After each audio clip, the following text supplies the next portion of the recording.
Hi, this is Pastor Moody. Having our Lenten service has been great. Now this Wednesday, when the Reverend Esther Mitchell told her story of Quinn being the site where she brought her church into the AME denomination and where she became the secretary of the Board of Examiners, a position she held for 34 years, it thrilled me with joy. It just filled me up. To know that the Lord saw fit for her to preach here and to remind us of why we're saving this great church blesses me beyond belief. When the Reverend Gloria Randolph reminded us that growing up in the Ickies and worshiping at Quinn caused her to give back to women in the Ickies and how important this place is, I was thrilled and humbled that we're still a safe haven, a place of joy for women trying to make it and those who've already reached abundance. When Dr. Carpenter told us that we are his family and that loneliness need not be feared as long as Christ is here at Quinn Chapel, I fought back the tears for those who are lonely and need a place like this to survive.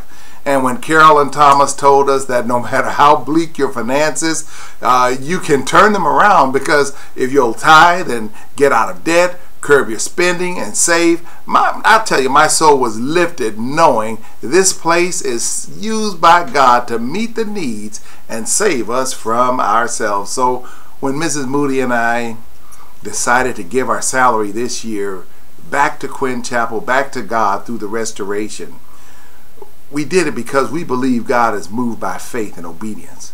My soul has been lifted by this and I just remain above the fray, and I thank God for that.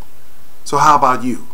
Will you join me in tithing and giving sacrificially to see the glory of God in this place for another 100 years? And if you're not a tither yet, start today by giving 10% of your earnings back to God in response to what God has done in God's grace in your life.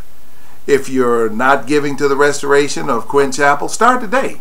Fill out a pledge card and begin satisfying your pledge. If you're already tithing and giving sacrificially to the restoration, give more.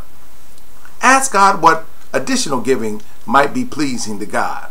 Join me in tithing and giving sacrificially to see the glory of God in this place another 100 years.